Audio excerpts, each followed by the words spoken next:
En este preciso lugar, en este mismo sitio, en 1988, en el mes de abril, un mes tan significativo en la historia de los cubanos del exilio, porque las cosas más dramáticas, más espectaculares han ocurrido en ese mes. La Embajada del Perú, el Museo Cubano de Arte, Playa Girón, etcétera, etcétera. Quiero hacer una entrevista a un cubano, miembro de la Brigada 2506, que desembarcó en tierra cubana agarrado a un paracaídas.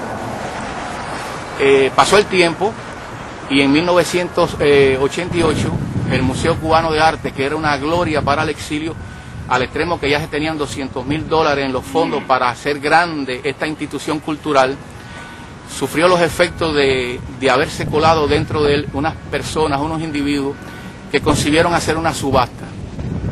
Y en dicha subasta habían 4 obras pictóricas de 4 cubanos oficialistas del régimen.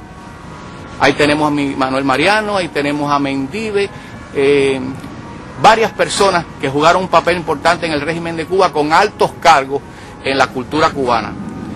Pues qué casualidad que en ese proyecto netamente del exilio cubano lograron infiltrarse y colgar sus cuadros, sus obras, en este sitio que vemos aquí.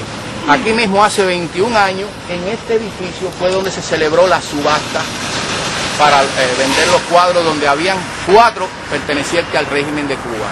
Y fue cuando hubo una reacción de José Juara Silverio, veterano de la Brigada 2506, y decidió tomar una decisión que 21 años después, otro cubano espectacular llamado Miguel Saavedra, frente al Versalles, rompió unos discos que escandalizó al mundo. En su momento, lo que hizo José Juara Silverio también escandalizó al mundo.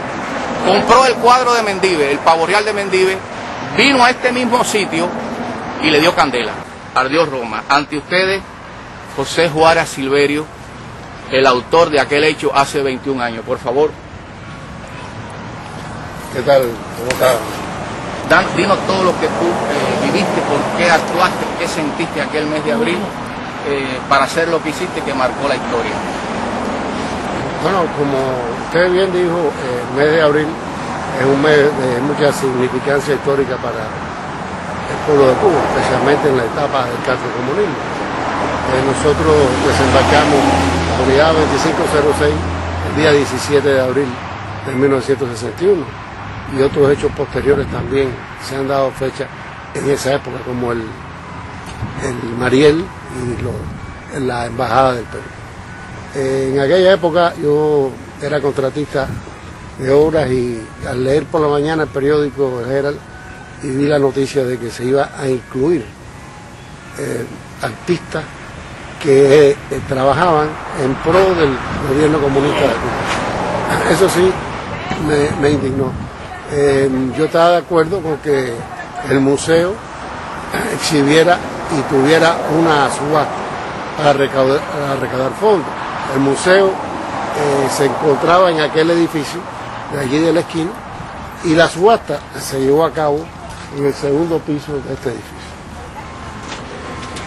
La penetración marxista-leninista en el exilio cubano quedaba demostrada con este acto. Era la primera vez en donde se trataba de, con medios muy sutiles, utilizando el arte como medio, de establecer una propaganda marxista-leninista, asociando al arte a aquellos artistas pro-comunistas junto a los artistas que no eran comunistas. Eso me indignó. Yo creo que quería y quise dar un aldabonazo y explicarle a mis compatriotas exilados y al mundo entero lo que había sido y lo que estaban haciendo ciertos elementos del exilio en combinación con el gobierno cubano. La directiva del Museo Cubano se dividió y solamente por un voto decidieron incluir las obras de artistas que estaban en Cuba comunista cooperando con el gobierno y es una frase que el señor Priere creo que la acuñó, es un terrorismo del arte, el uso del arte como terrorismo. Eran los artistas estos que eran los que diseñaban y pintaban todos los afiches revolucionarios, las fotos del Che Guevara, las fotos de Fidel Castro, los letreros de abajo el imperialismo, etcétera, etcétera, etcétera. Y esos mismos individuos estaban presentando sus obras aquí ante el exilio cubano de una forma muy inocente. Ahora, cuadros que no tenían nada de política, cuando ellos eran participantes y de la dictadura a la que se sometía y a la que está sometida el pueblo cubano. Y fue por eso que traté de advertirle al exilio cubano la jugada que estaban haciendo los comunistas, y para ya poder llamar la atención compré un cuadro.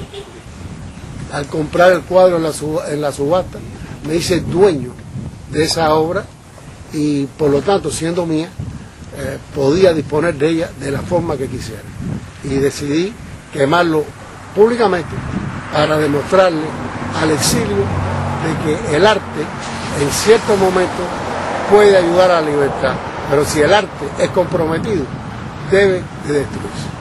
Eso es todo. Una pregunta, la programación o la planificación que hiciste para hacer ese hecho histórico, es decir, ya cuando tú compraste el cuadro, creo de $500, sí, cuando regresaste a este mismo sitio donde estamos, ¿cómo fue que se produjo la llama? ¿Una fosforera? ¿Qué hiciste para realizar ese hecho? Bueno, honestamente te digo que como yo no fumaba, yo no tenía ningún medio incendiario conmigo arriba. Y entonces le pedí a uno de los presentes que estaba aquí conmigo que me prestara un fósforo. Y entonces, si mal no recuerdo, fue a través con un fósforo que le di, no sé si fue una fosforera exactamente. Hay un video tomado por el canal 23 de Univisión que creo que enseña ese momento y posiblemente tenga el momento del inicio de la quema. Otra pregunta, Pepe Juara. El hecho que tú hiciste, que 21 años después lo reeditó Miguel Saavedra al romper discos frente al Versalles, ¿no es una demostración dramática de lo que no ha ocurrido a los cubanos?